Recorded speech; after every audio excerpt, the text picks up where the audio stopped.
Hello and welcome to another Game Dev Diary. So I was getting stressed with other projects quite a bit. Issues with draw performance. I was thinking I might have to go to like a real 3D API rather than trying to fake it with 2D.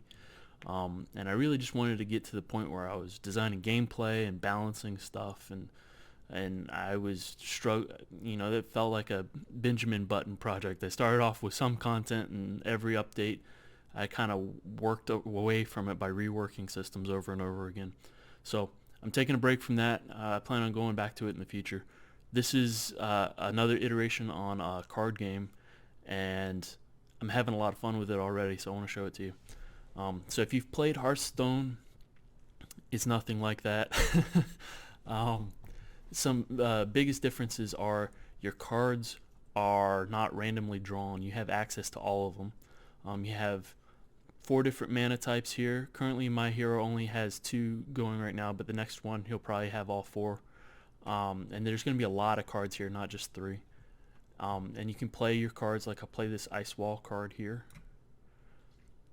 and then it becomes their turn. So you play one card per turn, and you regenerate multiple types of mana. So this means that you can be rotating through different kinds of cards. You're not going to just play the same card over and over again, even though you have access to it all the time. So let's look at what Ice Wall does.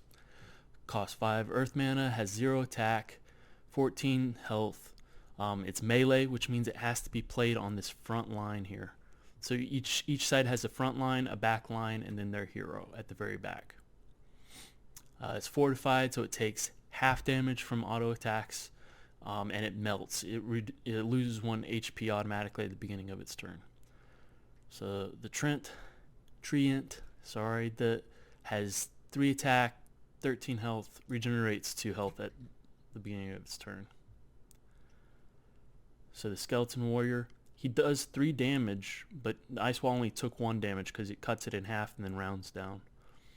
So the Skeleton Warrior and Necromancer are really boring right now. They're going to be more interesting later, but right now they're just vanilla creatures.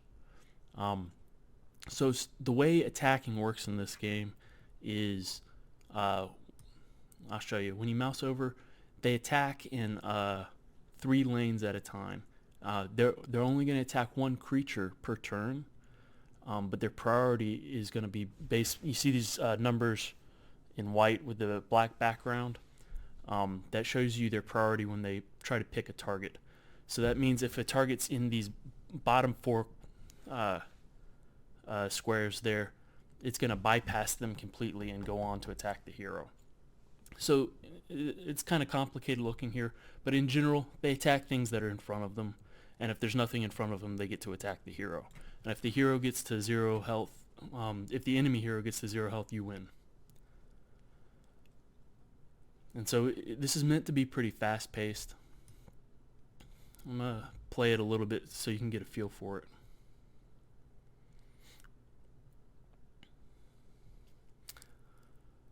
So the Ice Wall is decaying on its own a little bit, but it's pretty sturdy. And then the Treants are dying faster, but they regenerate some of their health each turn. So I plan on having spell cards that aren't actually creatures, and individual units are going to have their own little abilities. Like this Necromancer will be able to summon a weak version of the skeleton into an open frontline slot. The Woodsman has a pretty interesting ability here, Sniper. It makes it so that he attacks only in 1 lane. So right here, he won't have to attack the Skeleton Warrior when it's his turn because there's nothing directly in front of him. Like if this was a normal range creature, there'd be a 3 wide area here that they'd have to attack before they could get to the hero. But because this guy has the Sniper ability, the only way you can block him is if you're directly in front of him. So that's a useful way of getting to important backline units. And you see one of my trees died there. Alright, I don't have enough mana to play here. In a normal game, because you have 4 different mana types, you're going to have enough mana to play something most of the time. So there shouldn't be too many times where you have to just skip your turn, but there is right now just because this is very unpolished so far. Uh-oh. It's gonna be bad if I lose. I did some rebalancing right before I started playing. I made the skeletons a little stronger and the necromancer a little stronger just because it was so easy last time, but this time I might actually lose. Ah. Well, you'll get to see the defeat screen instead of the victory screen. Alright, I got an ice wall. That'll help. Because the ice wall soaks up a lot of damage, or it mitigates a lot of damage. See, they're only doing 1 damage. Alright, we're going to focus on the Treants instead of Woodsmen. So this game, just like the other card game Proof of Concept, is all about mitigating focus fire and trying to focus fire on other enemies yourself.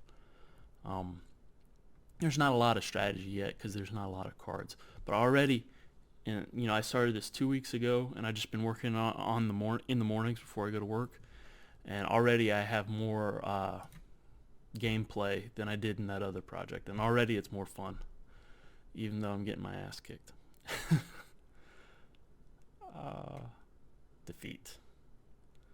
So there's the game. It's going to be way more interesting next time because I'm not going to have to focus so much on the basic foundation.